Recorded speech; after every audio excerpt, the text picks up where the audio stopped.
Salut à tous et bienvenue dans cet épisode de Qu'est-ce qui se pousse au potager durable? Alors bon, vous n'êtes pas obligé de rigoler, mais j'ai voulu faire un petit jeu de mots sur le titre pour faire quelque chose de rigolo, quoi. Donc c'est le début d'une petite série qui s'appelle Qu'est-ce qui se pousse au potager durable? Là, c'est le premier épisode, donc je vous souhaite la bienvenue. Et donc mon intention, c'est de tourner un épisode comme ça chaque mois, et pour vous faire suivre un petit peu donc ce qui se passe et ce qui pousse dans mon potager.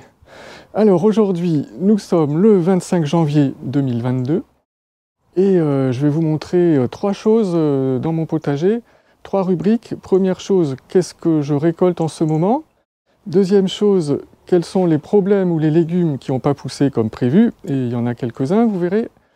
Et puis pour finir, on verra ce qui est en train de pousser, et ce qui donc donnera des récoltes dans le futur. Alors là, dernièrement, on a eu 2 semaines même de gelée assez sympathique là.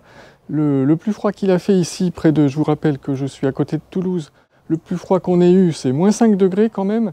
Et là, tous les jours, régulièrement, on a quoi? Moins 2, moins 3 la nuit.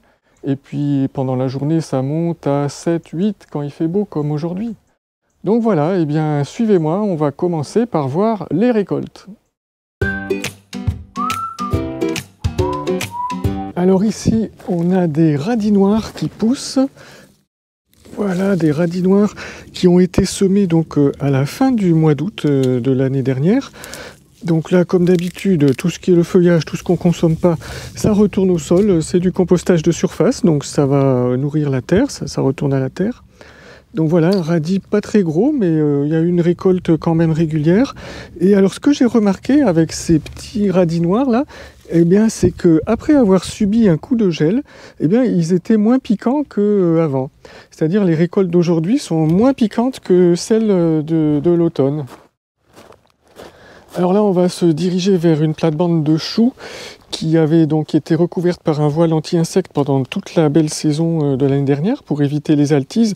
Donc là, en hiver, je l'ai enlevé, ce voile anti-insectes, il n'y a pas besoin de le garder. Alors là, on a un chou frisé.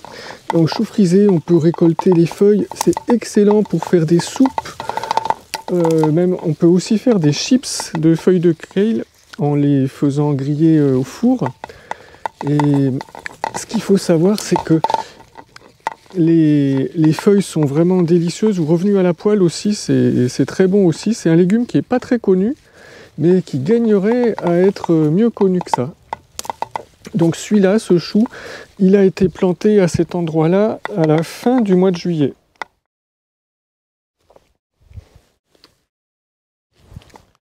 Alors si on fait le tour de l'autre côté de la plate-bande, on voit qu'on a un céleri qui a été planté à la fin du mois de juillet aussi. Alors là, l'hiver, c'est pas la période où ils sont au mieux de leur forme, les céleris. Là, les feuilles sont assez moches, assez abîmées.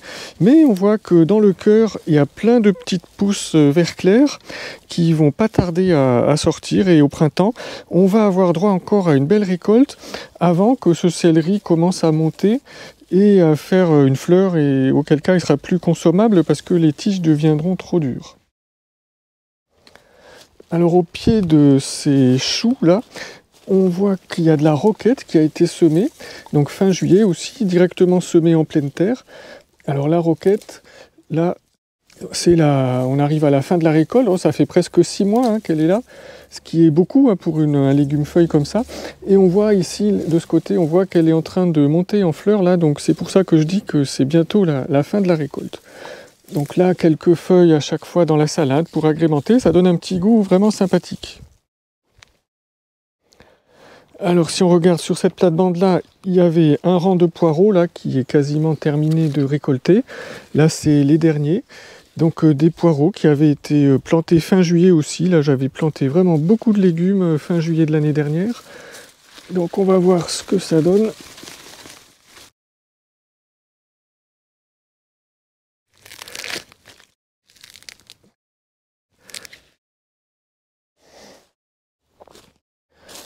Ensuite, on va se diriger vers la parcelle des betteraves. Alors, c'est des betteraves qui avaient été plantées toujours fin juillet. Voilà, c'est la variété crapaudine, donc c'est une variété qui descend profondément dans la terre, qui fait pas de boule, mais qui fait plutôt une sorte de racine pointue. Et alors elle n'est pas très grosse, d'habitude elles sont plus grosses que ça. C'est si je me souviens bien, quand j'avais fait les plants, parce que ça n'a pas été semé en pleine terre, ça c'était des plants, eh bien il avait fait une période de canicule, là, fin juin. Et donc les plants avaient souffert et ils n'étaient pas très beaux au moment où je les ai plantés. Donc on voit que quand un plant a un mauvais démarrage, en général c'est rare que ça s'améliore avec le temps. Mais bon, c'est mieux que rien. En tout cas, elles sont bien dures, elles vont être bien fermes, bien croquantes, et on va quand même se régaler. Alors là, on arrive sur le rectangle potager qui est le mieux exposé dans mon jardin. Là, il reçoit bien le soleil, c'est pour ça que là, j'y mets pas mal de cultures d'hiver, comme des salades, vous allez voir. Alors, je vais enlever le voile. Ce voile, c'est vraiment chouette, ça permet de gagner quelques degrés. Et alors même si ça n'empêche pas que ça gèle, de toute façon ce sont toutes des plantes résistantes au gel hein, que j'ai mises, mais ça permet de maintenir une sorte de croissance pendant tout l'hiver grâce aux quelques degrés qu'on gagne.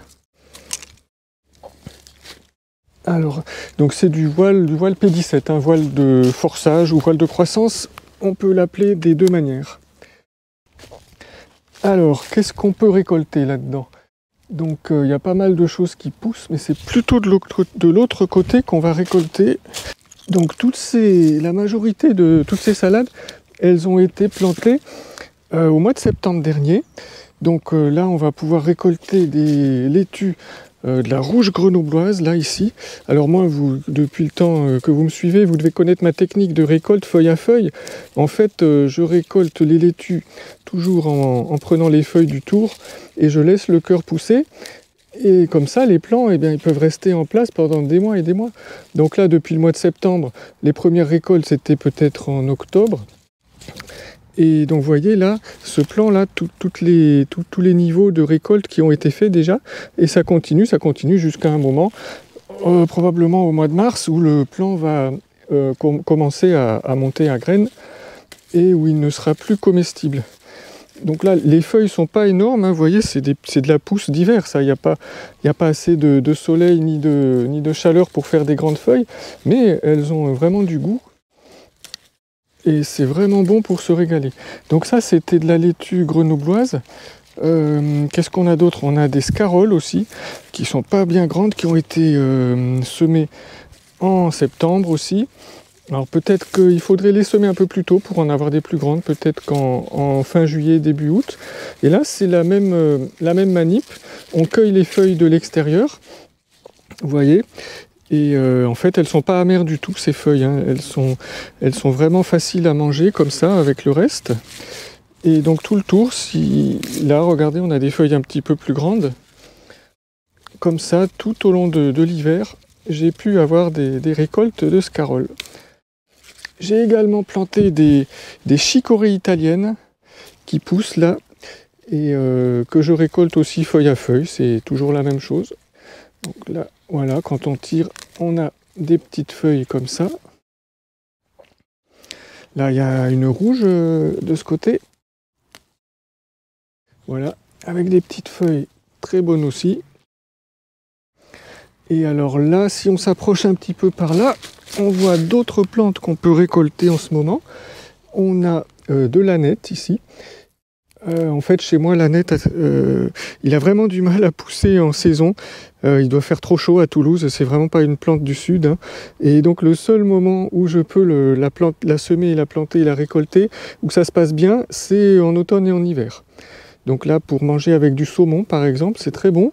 Tiens, en parlant de saumon, ça me fait penser à l'oseille, là, qui pousse là devant, là, qu'on va pouvoir récolter aussi. Vous voyez, là, des belles feuilles d'oseille.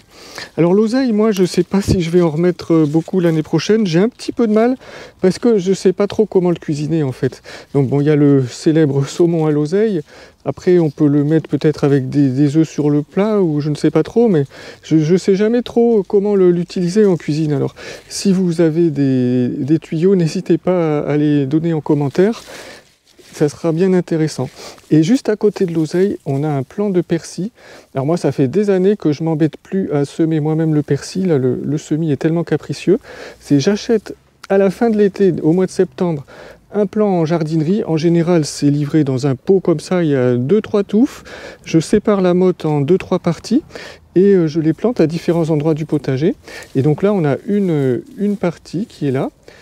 Et ce persil là qui est magnifique, là vous voyez qu'on peut cueillir quasiment tous les jours pour la cuisine. Ça c'est vraiment sympa d'avoir du persil frais à portée de main comme ça.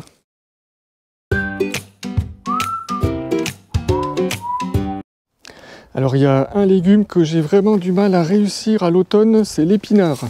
Alors autant au printemps, il réussit très bien, je le sème assez tôt, en février-mars, là ça marche nickel, mais les semis d'automne d'épinards, j'ai jamais réussi à ce que ça donne quelque chose, donc soit il reste tout petit, soit au mieux comme ici, ça pousse un petit peu, mais on a guère plus que ça.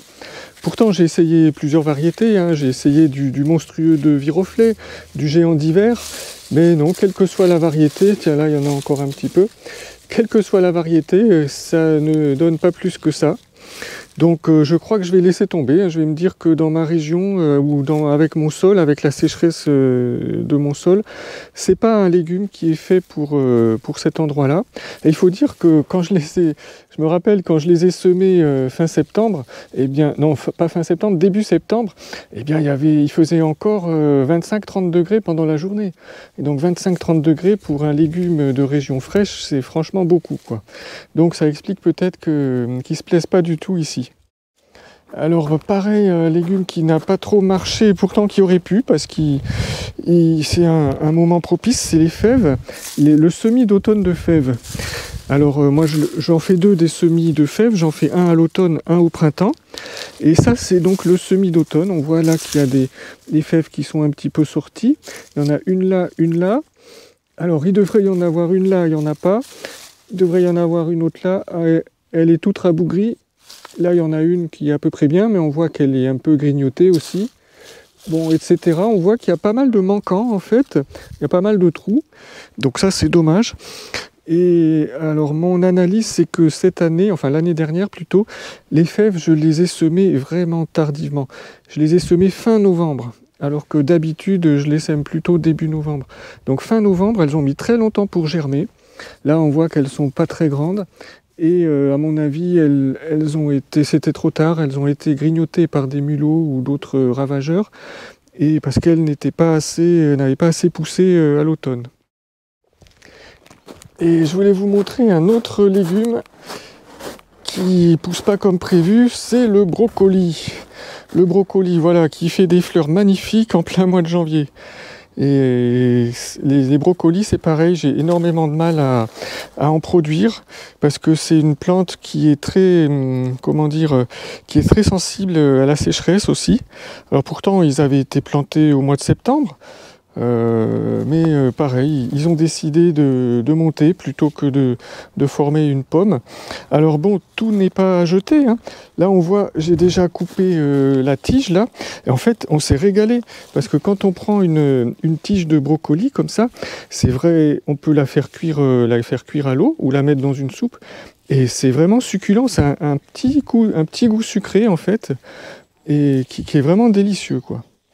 Alors, peut-être que là, la tige principale étant coupée, on voit qu'il y a des tiges secondaires et des petits bouquets floraux là qui commencent. Peut-être qu'en coupant là, on va pouvoir faire quelques récoltes en plus. Mais sinon, je crois que je vais arrêter d'en faire. Les brocolis, il y a beaucoup mieux à faire dans la région du sud-ouest que ce légume-là.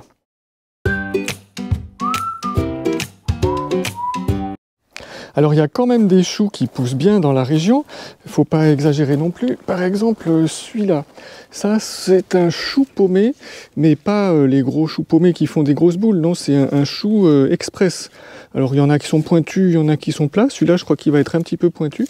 Et alors c'est des choux qui ont l'avantage de pousser beaucoup plus vite que les gros choux paumés, et qu'on peut manger crus en salade et qui sont délicieux. Et là on voit qu'il est en train de former sa pomme. Alors il avait été planté au mois de septembre, donc vous voyez c'est une culture tardive aussi, c'est une culture d'automne, hein. Et là on voit qu'il est en train de former sa pomme, et donc encore peut-être un mois et il sera bon à récolter. Alors sur la plate-bande d'à côté, je voulais vous montrer quelque chose qui pousse bien. encore, c'est la mâche, vous voyez ici, à côté des épinards. Alors cette mâche, j'en ai déjà récolté en automne. Elle a été plantée en septembre. Là, en hiver, elle s'est mise plus ou moins en pause parce qu'il faisait trop froid, qu'il n'y avait pas assez de lumière. Mais on voit qu'elle est prête à redémarrer. Et à mon avis, d'ici le 15 février, elle va encore grandir. Et puis avant qu'elle commence à monter en graines, eh bien, j'aurai possibilité de faire encore pas mal de petites récoltes. Tiens, celle-là d'ailleurs, on voit qu'elle serait quasiment bonne à récolter.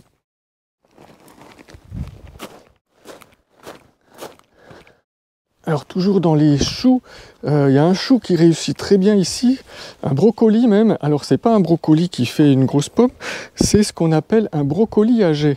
Alors le brocoli à jet, eh bien il va former plein de petits jets de fleurs qu'on voit là, qui sont violets en plus. Et donc chaque fois on va avoir une petite pomme qui va grossir à peu près comme ça. Donc vous voyez, il y en a tout le tour, hein, il y en a peut-être une quinzaine ou une vingtaine en tout qu'on va pouvoir récolter. Et ça pousse très bien en hiver, ça résiste bien au gel. Ça a été planté au mois de septembre également. Et donc là encore 2 semaines peut-être et ça sera bon à récolter. Alors maintenant je vais vous montrer le semis d'engrais vert qu'on avait fait ensemble dans une vidéo en fin d'automne où je vous avais montré à la fois les bénéfices du paillage et des engrais verts. Et donc j'avais semé, si vous vous rappelez, alternativement un rang de pois fourragers et un rang de féverolles. Un rang de pois fourragers, un rang de féverolles, etc.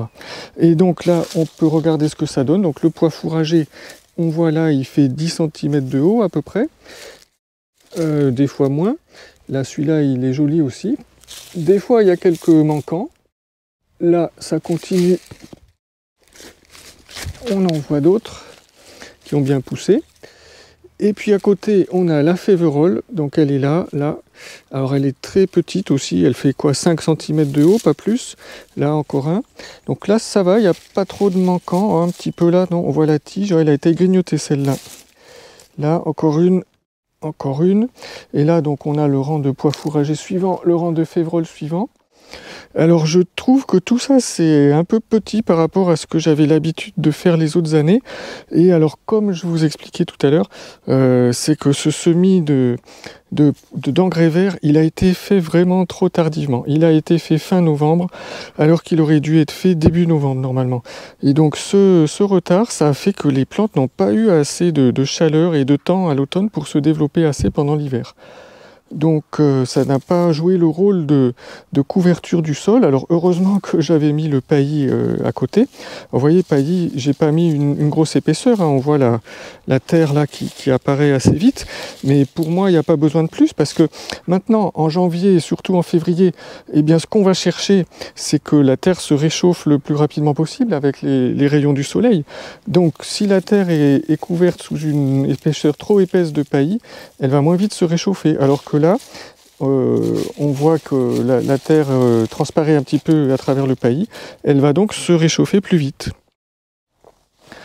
Alors je voulais vous montrer encore quelques autres légumes qui poussent. Alors là, vous voyez, tiens, en passant, j'ai récupéré là derrière le lotissement, là, il y a des voisins qui se débarrassent de leurs déchets verts. Et ça composte pendant un moment. Et puis après, moi, je vais récupérer tout ça. Et vous voyez, ça me fait du compost en plus pour les cultures après. Parce que du compost fait maison, je sais pas chez vous, mais moi, j'en ai jamais assez, hein. Alors là, qu'est-ce qu'on a qui pousse encore? On a des fenouilles. Alors les fenouilles, c'est pareil, c'est une culture qui monte très vite en fleurs en fait. Si elle a trop chaud, c'est une culture qui n'aime pas le chaud. Et chez moi, au printemps ou en été, elle monte en fleurs. Donc ce que je fais maintenant, je les plante au mois de septembre et on voit que ça résiste parfaitement au gel, hein. Le fenouil, on croit à tort que c'est un légume qui vient des pays chauds, mais non, pas spécialement. Vous voyez, là, il y en a d'autres. Ils ont parfaitement résisté au gel. Et donc là, je vais attendre encore un petit peu que les bulbes grossissent et puis on pourra récolter. Là, juste à côté, on a un plant de blettes. Alors les blettes, c'est les côtes de blettes, hein, vous savez, là, ces côtes blanches. Alors ce plant, il a été planté au mois de mai. Donc on voit que ça peut rester longtemps en terre, hein, ça occupe l'espace pendant longtemps. Et pareil, il a bien résisté au gel. Je vous rappelle qu'on a eu -5 hein, quand même une fois, même plus d'une fois. Et donc là, on peut encore récolter de temps en temps des feuilles, mais c'est pas énorme.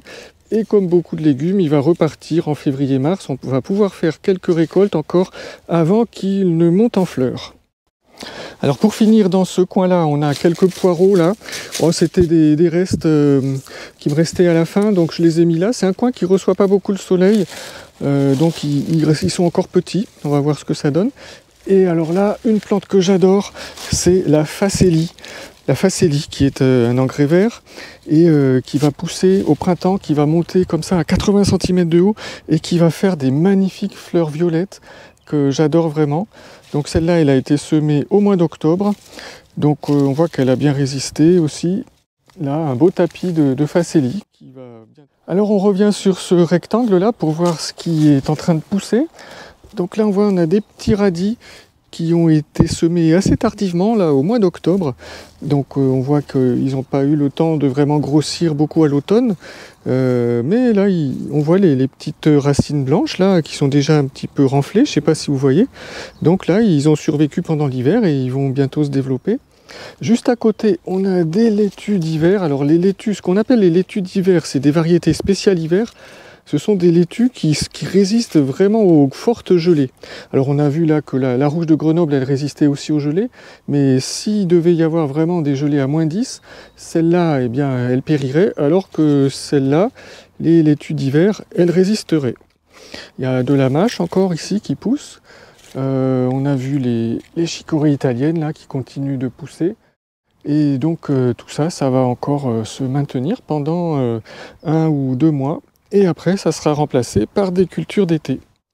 Alors là, on arrive au rectangle à réserve d'eau. Donc là, en hiver, le bouchon, il est ouvert. Il est où il est là. L'eau peut s'écouler. S'il pleut beaucoup, l'eau va s'écouler directement. La réserve, on n'en veut pas. C'est surtout pour l'été. Sinon, la terre, elle resterait gorgée d'eau tout l'hiver. Et c'est vraiment pas ce qu'on cherche. Et alors là, ce qu'on voit, c'est que, comme je vous expliquais dans une précédente vidéo, j'avais remarqué que la terre de ce potager, elle s'était complètement compactée et elle avait perdu toute sa matière organique. Elle était vraiment moche, on aurait dit un peu une sorte de boue bizarre. Et donc j'ai décidé vraiment de prendre le taureau par les cornes et puis d'améliorer cette terre. Alors en faisant plusieurs choses. Donc première chose, j'ai semé des engrais verts, en l'occurrence de la moutarde, qui est là, qui a été semée au mois d'octobre. Donc, ou même plus tard que ça, je pense, parce qu'elle n'est pas bien grande. Hein, donc ça a dû être vraiment à la toute fin du mois d'octobre. Donc elle a bien levé, par contre elle n'est pas très grande, mais elle va, comme tous les autres légumes qu'on a vus, dès que ça va se réchauffer, dès que les jours vont rallonger en février, elle va vraiment démarrer sa croissance. Et puis on voit qu'on a tout un tas de ce que certains pourraient appeler des mauvaises herbes, en tout cas des herbes spontanées. Ici, c'est de l'herbe, quoi, c'est une graminée. Et donc il y en a un peu partout. Et alors je me suis dit, qu'est-ce que je fais? Je les arrache, je les laisse? Eh bien, je me suis dit, pourquoi pas les laisser? Parce que ce genre de graminées, eh bien, ça fait des racines, en fait, qui sont fasciculées. Alors, les racines fasciculées, c'est quoi? C'est plein de petites racines qui restent à la surface de la terre, ou pas très profond, à 5-10 cm de profondeur, et qui vont émietter la terre vraiment petit à petit.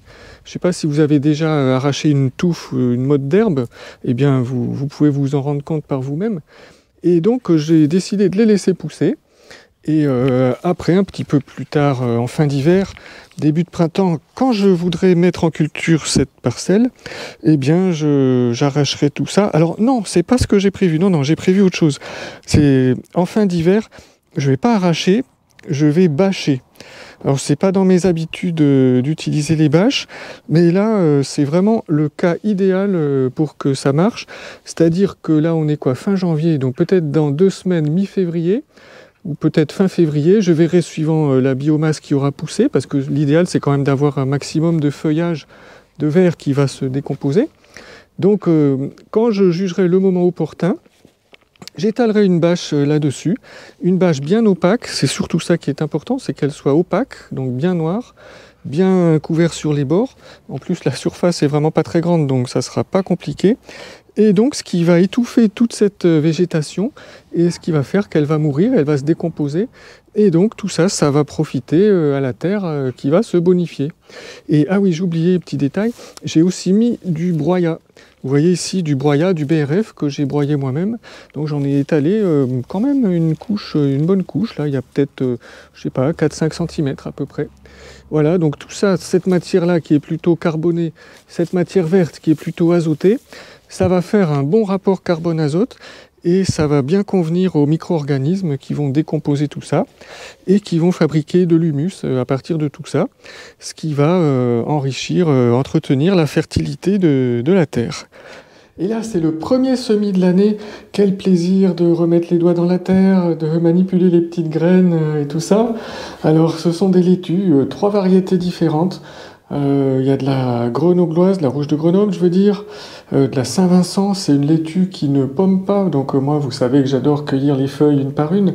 Et puis de la merveille 4 saisons, qui est une variété qui va bien pour le printemps. Alors vous me direz, ben, pourquoi je m'embête? J'aurais pu acheter des plants en jardinerie. Mais voilà, en jardinerie, il n'y a pas le choix de toutes ces variétés. Et j'aurais été obligé d'acheter une barquette de 12 plants de la même variété. Alors que là, ben, j'ai fait 5 modes de chaque. Là, donc là, je peux faire ce que je veux, c'est beaucoup mieux. Et à côté, un test de germination en cours, ce sont des épinards. Donc là, il n'y a pas besoin de chauffage pour ça, pas besoin de lumière non plus, pas besoin de lampe horticole. Alors, il a été fait il y a 2 jours le semis, donc il n'a pas encore germé, ça devrait pas tarder.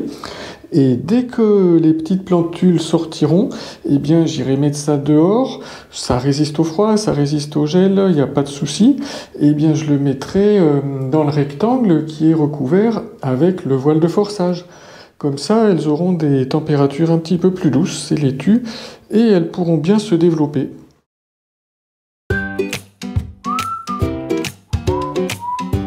Ces derniers temps, là, j'ai préparé tout mon planning des semis pour l'année 2022.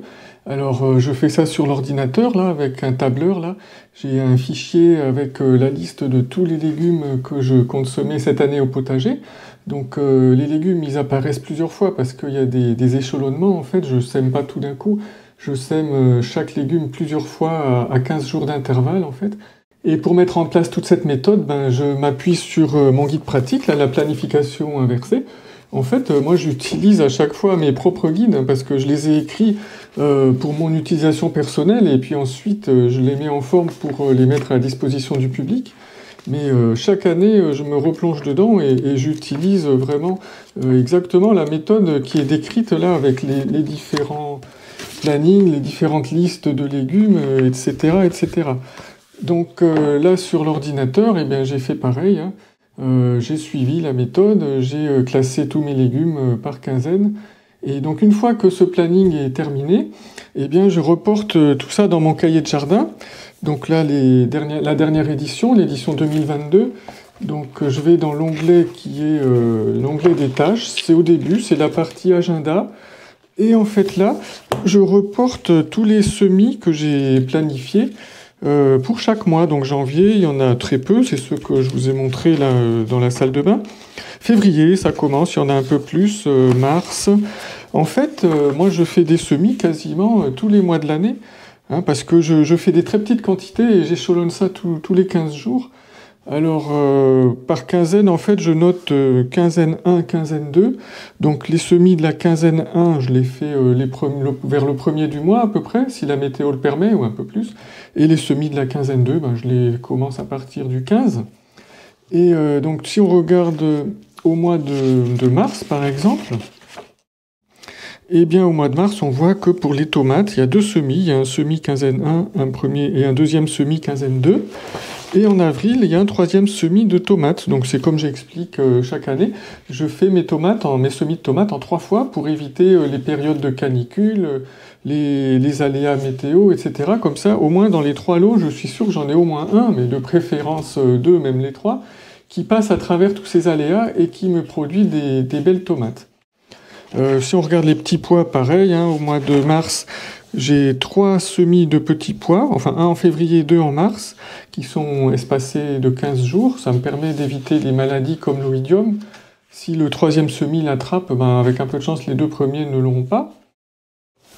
Et un autre légume, par exemple, le haricot nain. Alors là, j'en fais beaucoup, comme on n'est plus que 2 à la maison, et je sème des tout petits rangs, je sème des rangs d'1,50 m de long, tous les 15 jours. Donc ça fait que depuis le mois de mai jusqu'à mi-août, en fait, eh bien, il y a 7 semis de haricots nains qui sont prévus, qui sont échelonnés toutes les quinzaines. Alors le premier, c'est début mai. Là, ça dépendra de la météo. Si la météo est pourrie début mai, je ne le ferai pas celui-là. Après, j'ai pas encore planifié les vacances de juillet et août. Donc si on n'est pas là pendant 15 jours, 3 semaines, c'est pareil, il y a un semis qui va sauter un peu avant, au mois de juin probablement. Mais en fait, l'avantage d'avoir reporté et de planifier à l'avance tous ces semis en début d'année, c'est que tout est calé pour l'année. Et le moment venu, eh bien, j'ai juste à me référer à mon calendrier et je vois septembre, tiens, quinzaine 1, j'ai ça à semer, quinzaine 2, j'ai ça à semer, et plus besoin de se poser la question de travailler du cerveau là pour savoir, ah oui, mais quand est-ce que ça se sème déjà celui-là, et est-ce que j'ai pas oublié ça et ça? Non, là, tout est calé au début de l'année, et après, il n'y a plus qu'à dérouler. Voilà, ben c'était Nicolas du Potager Durable. Alors j'espère que cette vidéo vous a plu. Comme vous l'avez vu, eh ben, il y a pas mal de légumes qui peuvent encore se cultiver en hiver. Et là, tous ceux que je vous ai montrés, vous avez vu, ils ont résisté à une gelée de -5 degrés qu'on a eu là, même plusieurs jours de suite, là, la semaine dernière. Et certains d'entre eux peuvent même résister à des gels encore plus forts. Alors cultiver des légumes en hiver, moi je trouve que c'est vraiment un plaisir intéressant parce que ça permet d'être dehors, de profiter de la nature à une époque où on sort pas trop. Et puis quel plaisir de se régaler aussi avec des légumes qui sont produits dans son jardin, là, plein de vitamines. Alors c'est sûr, il faut s'organiser un petit peu à l'avance, parce qu'il y a certains de ces légumes qui se sèment dès le mois de juin par exemple, comme les choux, et puis d'autres au mois de juillet et au mois d'août. Alors ça demande de bien anticiper, mais après, quelle récompense! Eh bien, je vais vous dire à dans un mois pour le prochain épisode. Alors d'ici là, j'aurai eu le temps de semer les premiers légumes primeurs, en fait, donc les petits pois, les premières carottes, les épinards. Eh bien, je vous montrerai tout ça. Alors d'ici là, je vous dis à bientôt. Salut!